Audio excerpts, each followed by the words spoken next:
Hi, welcome to First Friday at Larksong, our reading and book talk. This month we are welcoming Tosca Lee, and I've been really excited about this. Tosca is a Nebraskan, and I love introducing Nebraska writers because there's so many good Nebraska writers, and yet each one of us seem to have to make a break the surface tension. I didn't mean to put myself in that category. I just mean each great Nebraska writer has to break the surface tension. You are in that category. Hey, I'm a Nebraska writer and I'm doing them in my work. But Tosca is the award-winning writer of the New York Times bestsellers, The Line Between, The Progeny, Firstborn, Iscariot, The Legend of Sheba, Demon, a memoir, which I think is a really funny name. I will just put that in there. Hava, the Story of Eve, and the Books of Mortal series with the New York Times bestselling author Ted Decker. She's the recipient of 2 International Book Awards, Killer Nashville's Silver Falcon, ECPA Books of the Year Fiction, and the Nebraska Book Award. Actually, the list of her awards go on quite a while, but I have put it in our Facebook post, and it's in the what brought you all here, so I won't read it all. I will just welcome Tosca because I want to hear you read and talk about your book. Welcome. Thank you so much. Thanks for having me.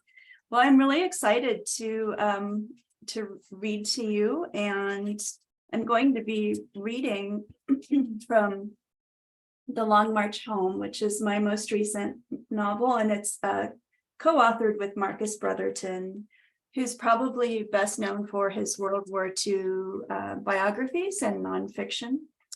And I'm happy to talk a little bit about how we teamed up on this project.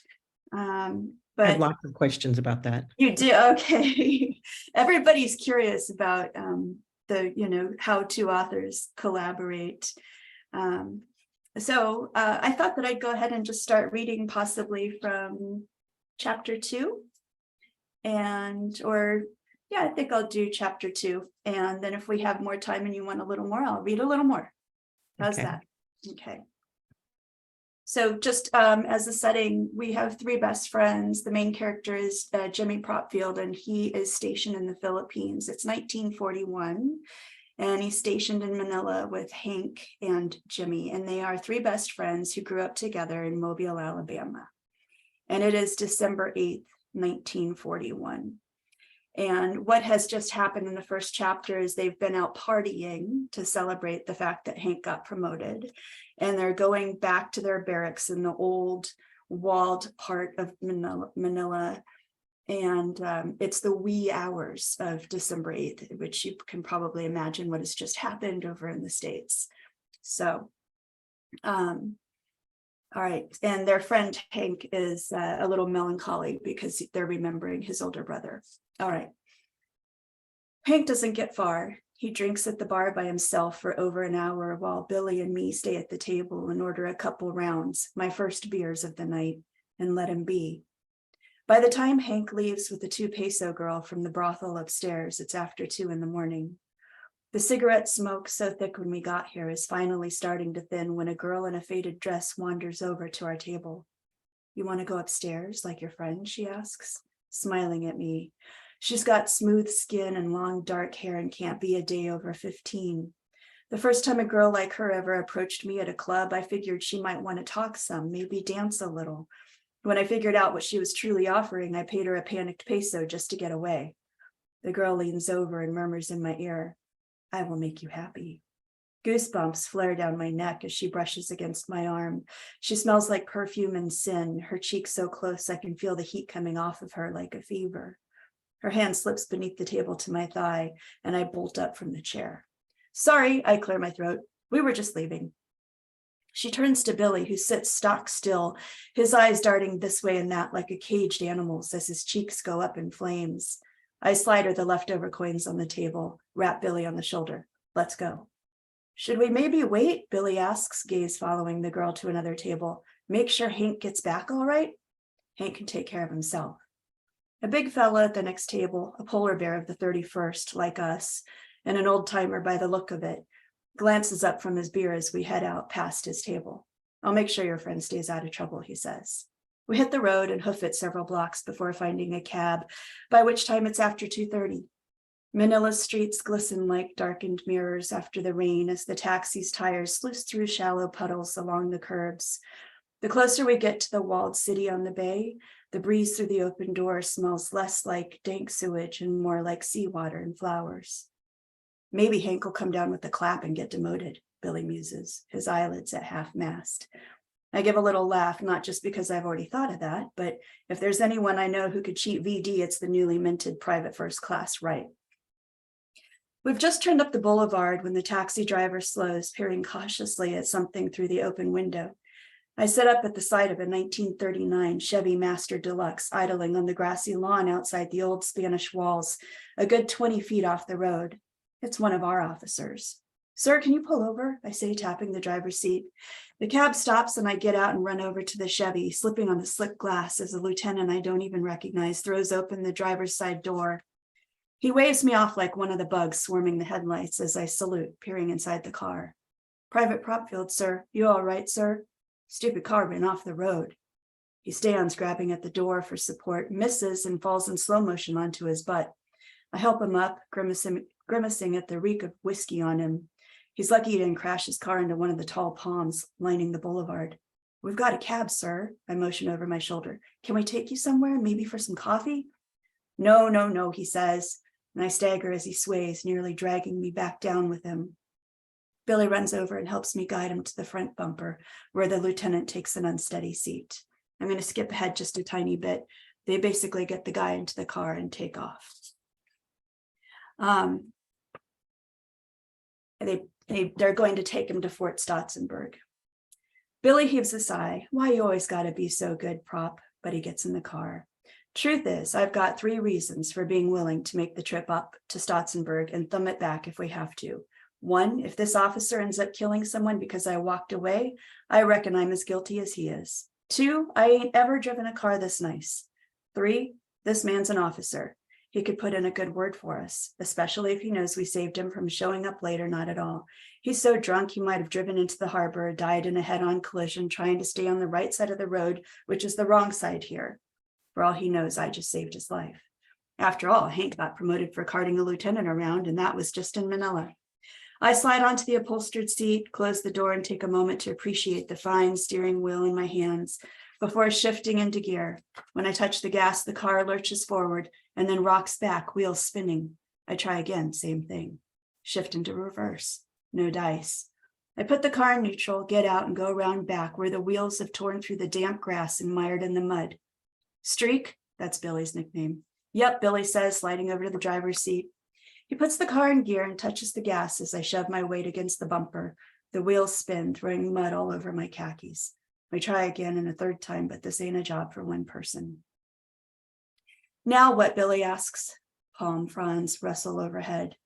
The clouds have broken, stars crisp in the sky. I can just make out the faint sound of laughter drifting from the Manila Hotel's outdoor bar. Stay here, I say, figuring there's got to be a bellboy or 2 still on duty. He'll be glad to push us out for half a peso each. I scrape my soles off on the curb and am just striking out across the boulevard when a pair of headlights comes from the south. I hurry toward the oncoming lane, waving my arms. The car, a brightly colored taxi, slows to a stop. The driver leans out his window. What do you need, Joe? Can you help give us a push? I gesture toward the Chevy. The back door opens and someone gets out shouting, What the Sam Hill, you steal a car, Prop? And there's Hank, rumpled and flushed, but cleaner than me. How are you back already? I squint at him. I try to leave before they fall in love, Hank grins. It don't always work. Within minutes, Hank, the taxi driver, and me are pushing the car out, yelling for Billy to keep going as he drives over the low curb and onto the road with a scrape. So where are we going? Hank asks. I climb into the driver's seat as Billy gets in back with the lieutenant. Stotzenburg. As we leave Manila, Hank's singing Pennsylvania 6-5000, shouting it out the window until Billy's staring straight ahead, stone-faced in the rearview mirror like he's about to snap. I can't even look at him without busting out laughing. Almost feels like old times. 10 minutes later, Billy's asleep in the back seat with his mouth open, head bobbing with each bump in the road, and Hank's pinching the bridge of his nose like he's trying to stay awake. The next time I glance over, Hank's chin is on his chest. Not only am I not tired, I'm more energized than I've felt all night. captivated by the hum of the Chevy's engine against a silence filled with sound, the scrape of insects, the wind whispering from the forested hills, the barking dog a barrio over. The island at this hour feels wild, peaceful, and dangerous all at once, like one of Billy's dormant volcanoes on the verge of a waking rumble. Much as I don't miss home, I wish my mama could see this place.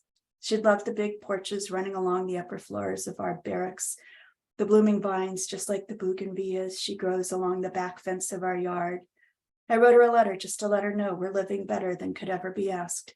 From the roast beef and Parker rolls we eat at supper to the locals we each pay a few dollars a month to work the kitchen, clean our equipment, and make our beds. That I plan to start school, that the people here are kind and friendly. I wonder if she likes the pearl I sent her wrapped in a square of silk for her birthday. She always said they were her favorite. I don't have to wonder what my daddy would say. I bought the pearl from a Murrow, a Mohammedan. The university ain't seminary, and anyone who can afford servants obviously ain't giving enough to the poor. In the end, I never sent the letter to Mama, only a pressed sprig of bougainvillea with the line to say all was well. The only thing I wish I had right now is a cold drink, especially when I pull over to let a convoy of military vehicles pass. The dust of their wake billows in through the windows, and I wonder where they're headed at this hour. When I get back on the road, the birds are singing, and by the time we reach San Fernando, the eastern skies tinge the color of denim. I spy a small bakery with its lights on and pull in. Leaving the others asleep in the car, I get out and peer through the shop's windows. Dance music drifts from a radio inside, a female figure swaying in the kitchen behind the counter as she kneads a mound of dough. I rap softly and then wave when I catch the Filipina's attention. She wipes her hands and gestures me in, like I'm the next door neighbor. She looks to be in her 30s with wide set eyes and a seam above her lip that hitches up her smile. It don't make her any less pretty. In fact, I think she's the most beautiful older woman I've ever met. She gives me samples of buttery pastries and sweet rolls covered in dusty crumbs, and others filled with cheese and sprinkled with coconut. I could stay here all morning trying everything in the shop. I'm so hungry and it all tastes so good. I leave with a bag of warm empanadas and a 6-pack of orange drinks. Guzzle the first one before reaching the edge of Angeles City. Give myself just long enough to eat an empanada and gaze out at the rice paddies, reflecting the red tinge of dawn before I wake the others. We've got, I'll stop there. They are just getting to Fort Stotzenberg where, while they're there, Clark Field, which is attached to Fort Stotzenberg, is about to get bombed. And so that is the last morning of peace that these boys are going to have for about 4 years. Thank you. That was an excellent choice to Thank you. start us off with. I'm going to start off by singing praises of the book, do the fangirl thing. One of the things I love about the book in general, but how it shows up in this particular section, you can see the characters, the characters, who they were in this scene and who they don't really remain because they all have an arc and things change for them, but they're set in this place. In this opening scene, and the novel is the balancing act of the novel to be character driven the way it is, which is the kind of novel I really love, where the characters really drive the action, and yet there's the plot that history has them locked into, and so you do this wonderful balancing act between character and plot. And that's what drove me through the book. And so this section of seeing those characters, it made it even more heartbreaking to see them so young and on the precipice of history here. So it was a beautiful choice. Thank you for reading that. Thank you. There's so much gore and so much grit through the book that I think it's nice to have a moment with the moment before. Yeah, it really, and it was beautiful to read even when I knew the history, but then after I finished the book, to come back to those opening scenes, it's just more poignant. I want to talk about the top of the book in a lot of different ways, but this one that I think how did you come to this particular story? I mean, one of the things is you had to dive into a lot of darkness. So the choice of this particular story meant you were going to visit a lot of darkness. How did you come to this topic? and decide it was the one you were going to write about? So my co-author, Marcus Brotherton, is a New York Times bestselling author for books like Shifty's War, Voices of the Pacific. He's interviewed the Band of Brothers and all these heroes that are from such well-known chapters of World War II. And he actually started work on this project 7 years before he reached out to me, and he was doing it in between. He's very prolific, so he was working on it in between projects as a back burner on, spec, not contracted book. And so around 2017, he called me and he said, "Hey, listen, I've got this project I've been working on. I don't feel it like it's there yet. The feedback he was getting was that it's good, but it could be better." And he was familiar with my work. I was familiar with his. I had endorsed a novel he'd written before. And he said, "Would you like to come on board?" And I have to be honest, I was not really familiar with World War II in the Philippines. The Pacific, yes, to some extent, but the Philippines, not really. And so I said yes, but then I had to spend quite a bit of time educating myself. And I spent a lot of time reading survivor accounts, which are just harrowing and inspiring and a testament to the human spirit. And so that's kind of how I came into the project. And it was a very unusual situation because, and I don't think you'll encounter this a lot in writing relationships, because what happened is when I said yes, Marcus said, "Here's some great books to get you started, researching." And then I went out and, research is something I love. But then he said, "Here's some drafts that I've been working on. Here you go." And he handed them over and he said, "Do with them what you will." I mean, I just think that's really, such low ego involved and, just really wanting to do justice to the story. And I pulled all the wires out and I disassembled the whole thing and, tried to see what I felt and needed. And there were certainly things I really wanted to add to the story.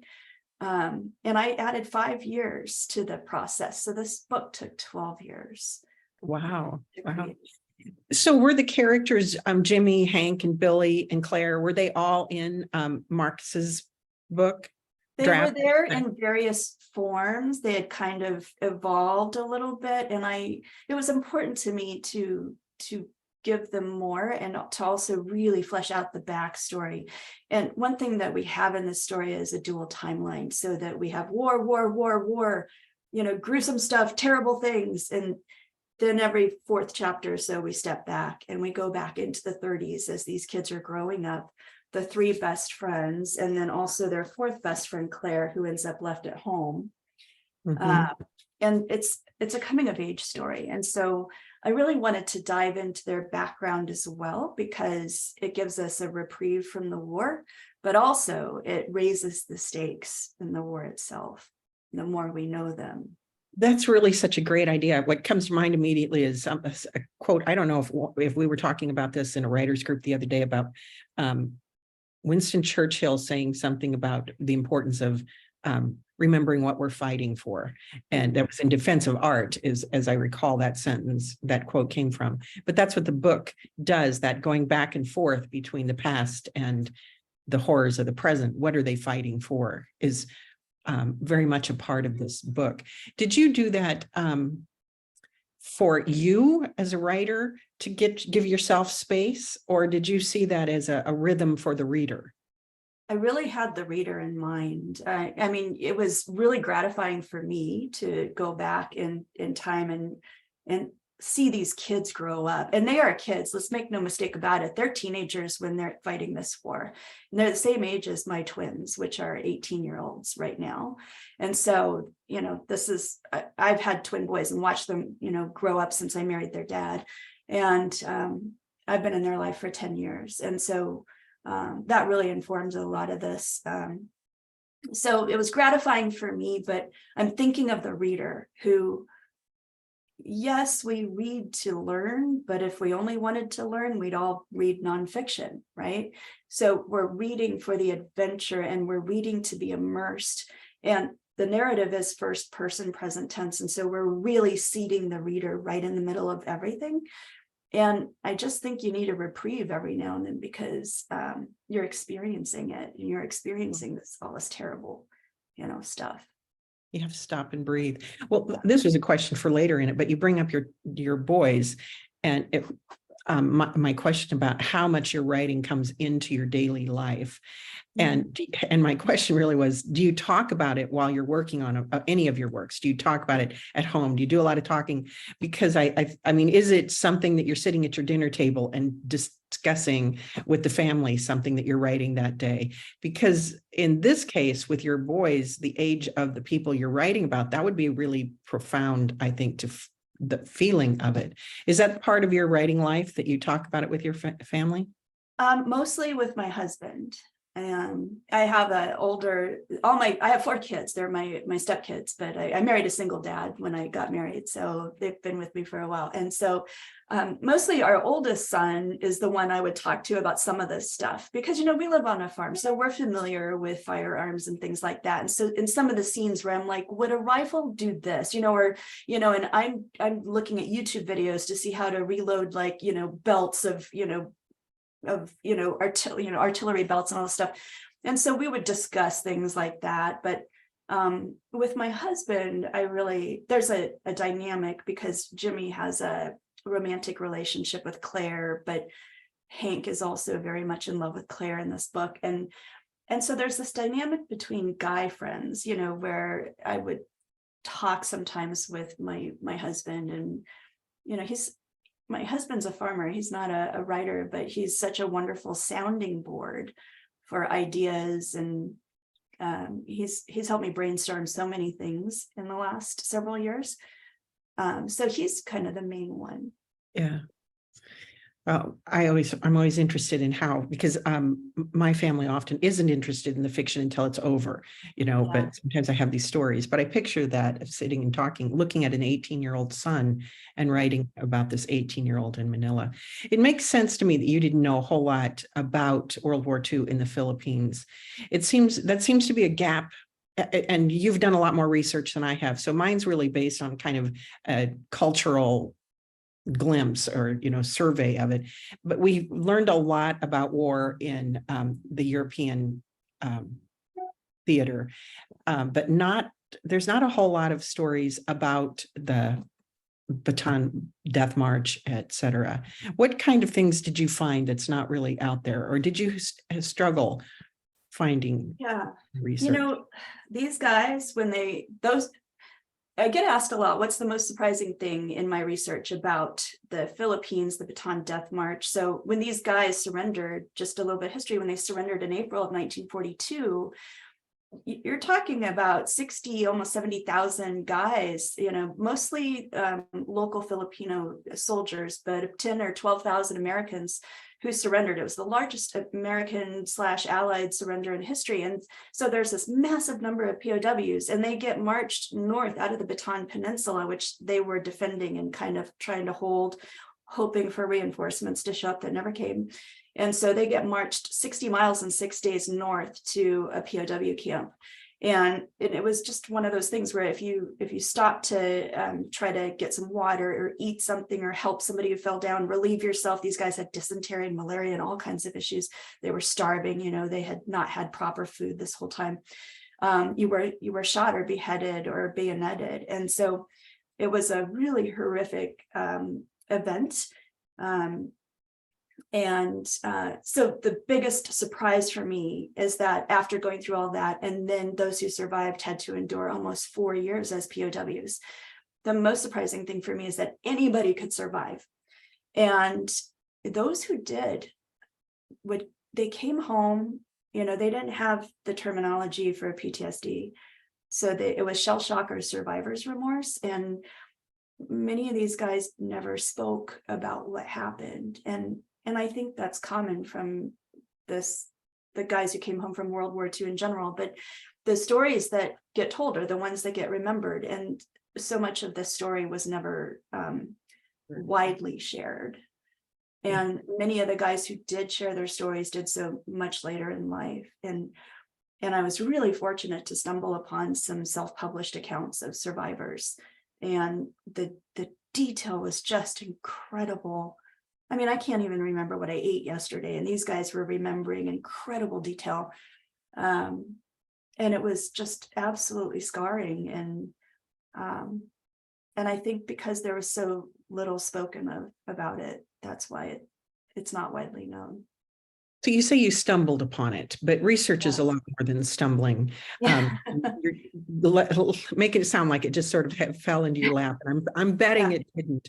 Talk about your research process, how you went about finding these survivor things, about how you collect it, and where do you start? What do you do with it when you've got it? Yeah. I rabbit trailed my way into a lot of these things. And I think that's kind of how research is. You just kind of wander around and rabbit trail your way around. I started with a book called Death March by Donald Knox. And this is an oral history project where this author had compiled a lot of these survivor stories and put different chunks of them in chronological order. So you can follow these kind of real life characters through, before Pearl Harbor is bombed, and then through the bombing of the Philippines, which happens within 10 hours of Pearl Harbor, and all the way up until until the end of the war, when these guys are able to finally go home, the ones who survived. And then I started Death March by Donald Knox. Death March by, I'm looking, it's on the other side of my office. Death March by Donald Knox, Knox. It's absolutely fascinating. And then I found a book called Baby of Baton. And it's the story of a guy named Joe Johnson who lied about his age to enlist. And he enlisted at 14.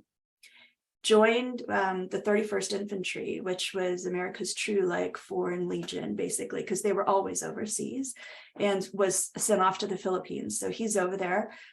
He became the company bugler.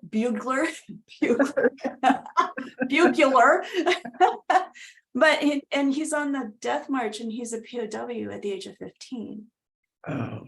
And there is a character in our book. Billy lies about his age. He's 17 when he enlists, Right. but there are documented teenagers, like true middle, barely teenagers, who were over there. And so, it's just doing a lot of searching and looking, and I looked up the squadrons and the tank battalions. There's the 194th, 192nd. I really wanted to put our main characters in the 31st Infantry because, in large part, of Joe Johnson's memoir, which was so rich with detail. And actually, Marcus, my co-author, ended up reaching out to Joe Johnson's family, and Joe had just passed in the last few years, I think 2017, and his family wanted his story professionally done. And so Marcus, who does this kind of thing, took Joe's story, and it went to Hachette, and it sold in a preempt, and it's called A Bright and Blazing Sun. So that is Joe's story if you want to read it. It's a fabulous account. And that's by Marcus Brotherton, my co-author on this one. And Joe Johnson is the guy whose story it is. The Baby of Baton. Who wrote that? That's Joe Johnson. So that's his self-published one. And then the one that Marcus helped, the what do you call it when somebody dies and they've got not the foundation, but the trust or whatever of the family. So he helped them do that, and Hachette bought it. Oh, okay. Bill Brown with which is Hachette. Well, it sounds really interesting. I mean, like I said, that period of history doesn't have a lot of I don't want to say pop culture, but the movies, World War II I grew up to World War II movies because my dad was a World War II veteran. And so we watched a lot of them, but we didn't watch a lot of that. And my dad was actually in the Philippines. So I would love to have known in that theater, not on he was on Solomon Island. So he was not in that kind of situation. But I wonder how he would have felt about the fact that was sort of a gap in history sort of thing. branching out. Well, first, actually, this is a historical fiction writer, and I know there's a bunch of writers in here who struggle with this fiction or research. Just give me a hint about how you organize all that. That's a bunch of stuff. I mean, just the stuff that Marcus gave you is a huge thing. So I picture what my place study looks like is, boxes here and there and strung there and who knows what. Do you have a system that you could share with us? Yeah, so organizing research is a big challenge. And when I wrote my book Iscariot about Judas Iscariot, the infamous betrayer of Christ, I actually had to buy a whole new bookshelf because I had 100 items. And I thought that was a lot until I found out that Steve Barry, who's a historical fiction thriller writer, acquires somewhere between 300 and 400 items for each of his books. So now I feel like, that wasn't so much. I try to buy a lot of the books that I use. I try to buy them in print in some form, and I write in them because that's just a habit I developed in college. And so I write in them, and then I try to compile them. And I used to have folders and documents. These days I put stuff in Scrivener because there's that nice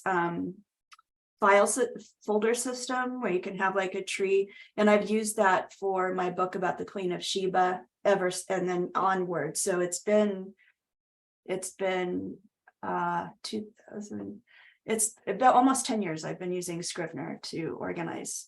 Oh, that's good to know. I started with Scrivener, but I already had a novel started and I just sort of plugged it in there. And then Scrivener updated and lost the novel. But fortunately, at that point, I didn't trust it. So I'd been doing this tube thing. So I didn't lose hardly anything. Well, I don't write in Scrivener because I'm a terrible learner and I don't like learning curves and I'm so used to Word. So I write in Word. But Scrivener allows you to drag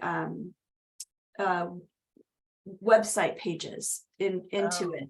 And so I really like that. Oh, that's good to know. That's good information. Thank goodness for, and when I'm writing a book, my office just looks like crap. I mean, it's just, there's stuff everywhere. And I think that's part of why I procrastinate, because I really don't like mess and I don't like messiness and I really like being organized. And I just know when I start, I'm going to drop balls everywhere in my life, but my office is going to be a war zone, and it always is. You have such a wide range of topics on you. I mean, the first ones that I read of yours was I read the story of Eve one, so you have a repertoire that goes from the beginning of time, humankind, to the Baton Death March and beyond. How do you decide what story is for you? Now, in this case, it was sort of handed to you, but is there a way that you that this story is the one for you, sort of that has the big magic, as Elizabeth Gilbert calls it, when a story grabs you? Gilbert. I think it just has to do with where my interests are. And so like when I wrote The Line Between, which is The Line Between and A Single Light are the only two books I've ever written that actually take place in the Midwest here where we live, which was really fun for me. I've always been interested in cults. And I just love cults. Yeah, I've always been interested. I watch documentaries about cults and so I wanted to write a story about a girl starting over after leaving a doomsday cult. And so, that's something I just kind of carried with me for a long time. And so I just have these interests, like I love a good dystopian story. I love a good survival story. And so this is a survival story, actually. And my dystopian story, actually, The Line Between was a pandemic duology, and they both came out in 2019. But I love I love a good survival story, and I just feel like whatever story it is, it's got to be something that you're willing to be married to for, because you're paying your life out in chunks of time to write these books, right? And so I feel like it's got to be worth a year or 2 or 5 in this case, and then the book's out, and then people discover the book years after you wrote it and they want to talk to you about it. So it's got to be something you're willing to be married to for the rest of your life, basically. And so whatever that interest is, and I have a wide range of interests, I really don't want to write the same kind of stories over and over. Yeah. Well, you say The Line Between, which I've not read. I would love to read all of them, but time, we have that constraint. But The Line Between was a pandemic. book, and it came out in 2019. 2019, How and did the how did sequel you came feel out about 2019 too. how did you feel about that novel then when the pandemic hit, and how did it change Yeah, for you? it was really odd because in my books, they shut down businesses, they shut down schools, they shut down flights, they closed borders between the US and Canada and everything. And the first hotspots in Washington State, people start hoarding all this stuff. And I did not predict the toilet paper thing. That one I Missed never that saw one? coming because real life is stranger than fiction. But it was very surreal. And I actually, I don't know if you remember, but like we couldn't get surgical masks for a long time, or we're looking up recipes to make hand sanitizer. And I actually had this stuff because we'd been sending out tote bags with quarantine stickers and medical masks and hand sanitizer and all this stuff to influencers on Instagram. And so we Oh, had stuff wow. around. So it was just really surreal. And it made me think that I should write a book about an author who wins the lottery next. Yes, that's a good idea. If you're gonna affect the future, go to utopian instead of dystopian, please. If Because you have just that much before that, I power. wrote a story about the descendants of Elizabeth Bathory, the infamous female serial killer. She was a Hungarian countess, and she's purported to be the most prolific female serial killer of all time. And so I wrote a thriller about her descendants. And while I'm writing it, I learned that I'm distantly related to her. So Wow. all these weird things keep happening, right? So Yeah. The writer's life is never uninteresting. yeah, so there might be the lottery story coming. Well, before we leave the whole idea of you co-writing, you were with Ted Decca. How did that come Yeah. about? I'm curious how writers do that co-writing thing. Yeah. That So one was a very different situation because I had gotten the rights to my first two novels, Demon and Hava, the Story of Eve, back, and had resold them to another publisher. I've gotten those rights back now 4 times actually, and I'm about to put those 2 books out myself finally. But I was getting ready they were getting ready to come out again, and I wrote to Ted Decker and said, hey, would you give me a blurb for one of these books? And he wrote back asking what I was working on and is my contract exclusive? And I was like, are you going to blurb my book or what? Because I was like, what? And I didn't know that he was looking for a new co-author, and my name had already come up, and I happened to write to him. oh, So that whole partnership started when our agents did the talking, and Ted sold this idea of this trilogy we ended up doing to Hachette. And then we had to brainstorm the whole thing from the bottom up. And so we did that. And our process was different for every single book. But in the first book, we brainstormed it. Ted started to kind of lay out the plot, and I took the first stab at the first draft for about 95% of that book. And then he'd go in and rewrite, and then I would rewrite him because we're trying to get a voice. And then the second book, we each wrote about 50% of the first draft, and we'd rewrite each other. And it went a lot faster. The first book took 1.5 years or so, and we could have written it a lot faster on our own. But then the third book we wrote it in like 2 months. It was just very, very fast, and we had the system down by then.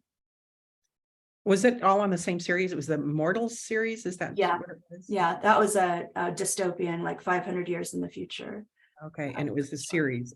Yeah. Trilogy, was it? Trilogy. Yeah. Well, that Very different situation, very different approach and to the whole thing.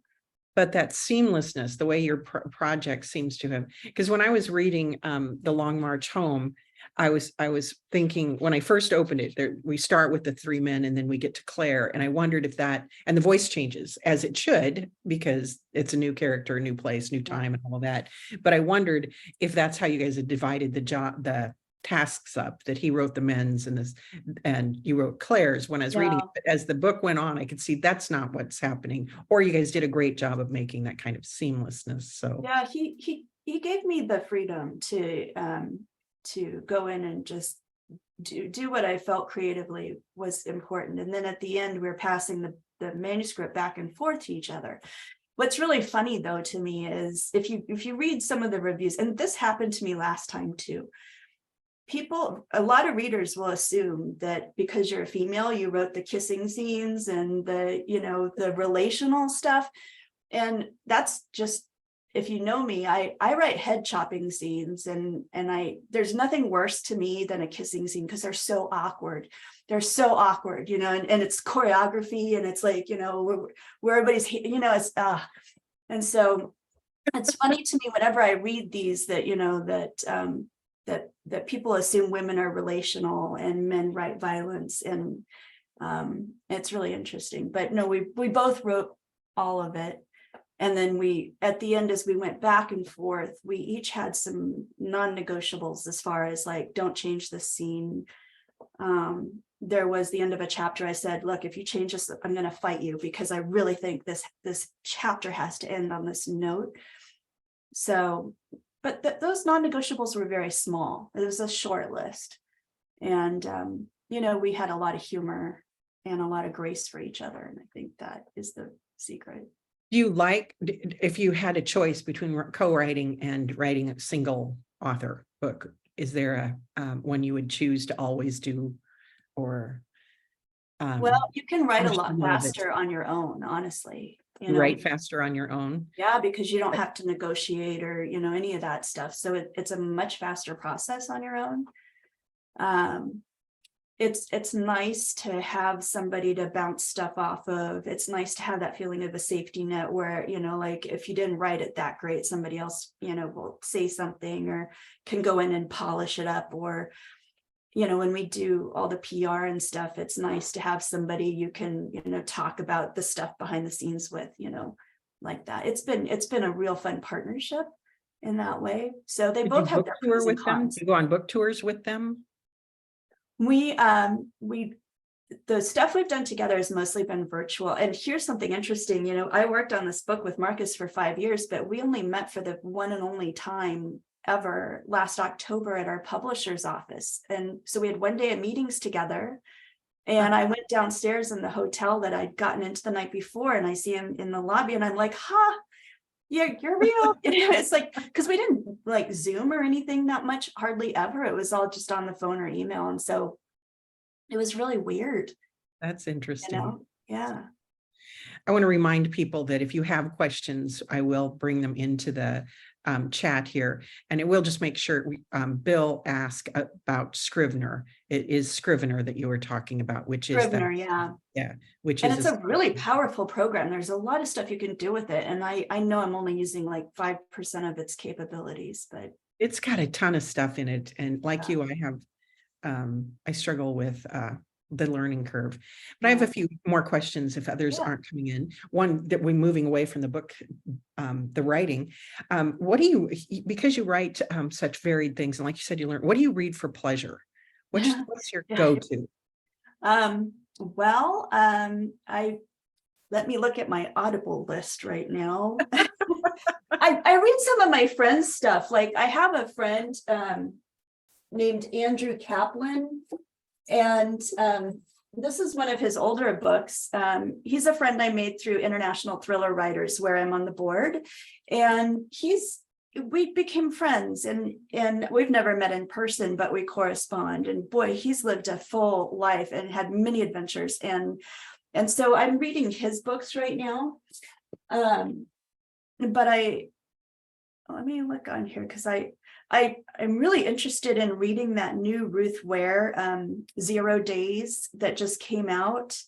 I've been reading thrillers lately. Drowning by T.J. Newman. That's she was a flight attendant, and then she sold her first book in an auction or preempt or something for like $250,000, or I don't know. It was a lot of money. And her first book was Falling, and the second's Drowning. And so I've been listening to that one. My list is really long.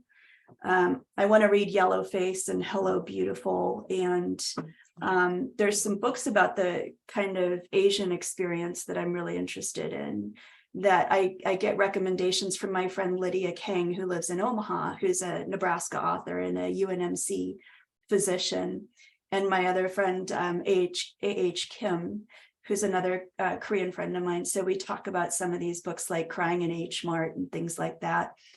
that are really interesting. I read a book about recently, it was a novel called If I Had Your Face by Frances Cha, I think it was. And she writes about living in modern Korea as a woman. And it was a really interesting kind of commentary on modern Korean culture and the beauty culture and things like that. So that was really interesting. So I don't know, just whatever. And I like to read, like self-help books and stuff. I'm reading one about the miracle morning right now to see if I can get up earlier. I mean, The miracle morning. yeah, I'm 53. I'm not going to change that much at this point, but a girl can dream, right? Yeah, I think mornings are great and beautiful, and I love them, and I like to sleep through them. So yeah, I was always a late night writer and person, and then I became a mom, and I entered my 50s, and something weird happened, and now I wake up earlier, and I'm tired by 10 o'clock. So I don't. Yeah. No more late night things. Yeah. I want to break in with Rex Walton said that he really appreciates the detailed, empathetic, and very necessary 3D focus on each really real person in the book. So another fan of your characterization. Thank you.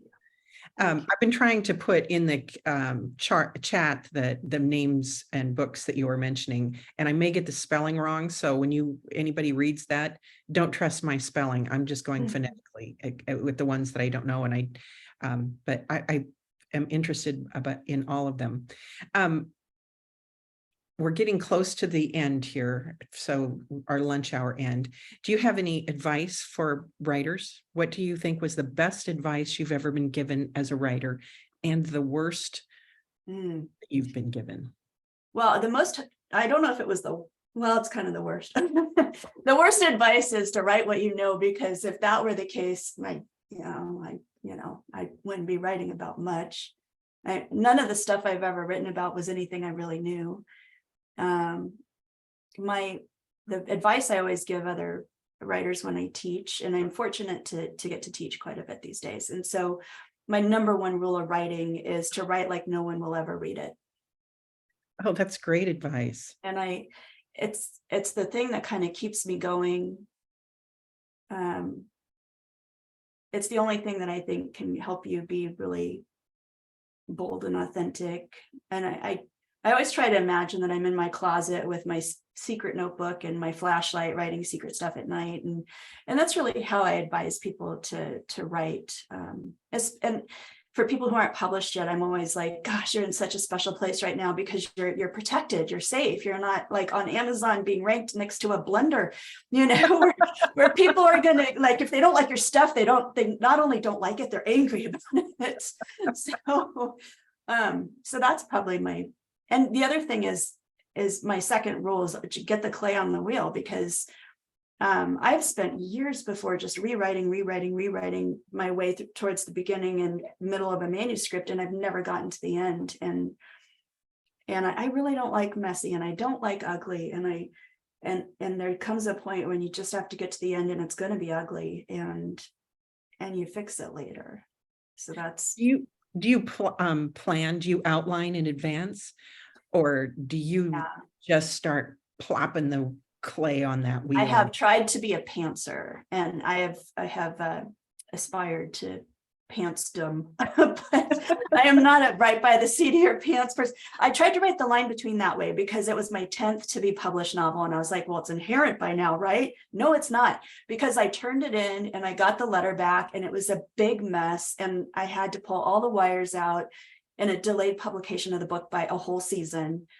And so I learned my lesson, and I'm a big believer in you got to honor the way that you work best. And so when I teach writing, I really try not to legislate style, because some people need noise, some people need music, some people need silence, some people need an outline. I need an outline. So not a super detailed one, but I need a roadmap or I'm going to get lost. And I know that about myself. That's a good, I think that eventually everybody needs an outline of some sorts, or even if it's a map of wherever you've been, if you've written that. I love that advice about write like no one will ever read it. But as somebody who's written and published and you're out there, I have a friend who just finished her first memoir. She has several novels out, but she's just finished her first memoir. And we've been talking a lot about that, knowing that you have to be completely vulnerable on the page, but then there's going to become a moment when your mom is going to read this stuff, and or your therapist, or your therapist, and they'll think they failed. Yeah. Or worse, your dentist who has no opinion. Your pastor, your therapist, whatever. Yeah. So do you have advice for people on that side of when you're ready for the unveiling? I think if you really need to, you can always censor stuff later in the editing process, so it's good to, there's a safety net later on if you need it. But, people read to know that they're not the only weird one in the world. People read to know they're not alone, right? And so the more honest I think we can be, the more that you're freeing somebody else to be honest in their own lives and to be able to not feel alone. So,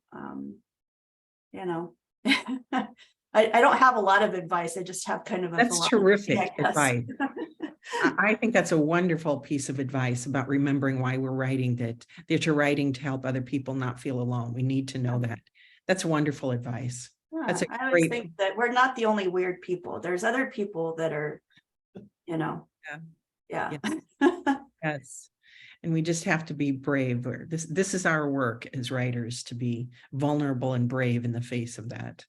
And I think there's degrees, like you try to get more closer to being authentic with each book, maybe, I think there's degrees, that you can do that. You feel like it's peeling off. There's almost a peeling off as you go through more books, that you're, the shell. And I think that you reveal certain things, like in fiction, you can kind of do it in a sneaky way, right? Because you're revealing certain things through different characters who, maybe you can write that particular experience well because you've had that experience, Yeah. Well, those are great pieces of advice for writers. And I love that about write what you know is being bad advice. Write what you write every day. Like if writers, I've heard writers write then I'm not a writer, because, I've had 12 novels published, but I am not a writer then, because I do not write every day. There are all kinds of. Today I got a new vanity and I'm going to spend my day happily organizing bathroom stuff in my vanity, and that's all I want to do today. It's like, you're a real person, by golly. What? If I weren't writing, I'd be Marie Kondo, and I'm going to Marie Kondo that stuff. And that makes me really happy. So that's funny. Well, I have one last question. How's your mom doing? No, she's good. She's good. My mom has purple hair these days, and we are getting ready. My mom I had no kids of my own before I got married. And so when I got married, we only had the 3 boys left at home. And she said, look, I'm not going to send you Christmas presents. I'm not going to send you birthday presents. But when you graduate from high school, I'll take you on a trip. And so we've done one of the twins to the Galapagos over December, and we're going to Iceland in August. So Brian and I just tag along because. Oh, that's fun. So, that's a great gift. So we're going to go to Iceland. So she's great. That, for those of you who don't know, her mom has a book about traveling with just a carry-on, and she did a class for Larksong before we went to Greece. So I met her mom, and she's a wonderful character. She's a packing evangelist. She is. So that was a lot of fun. Well, tell her hello from all of us at Larksong. I will. Thank you so much. Thank you all for coming. Thank you, Tosca. This was marvelous. Yeah, thank you. This is my pleasure. Thank you for wanting to hear about this book. I really, really appreciate it. So thank you very much. Thank you. See you again. Bye. Thanks. Bye.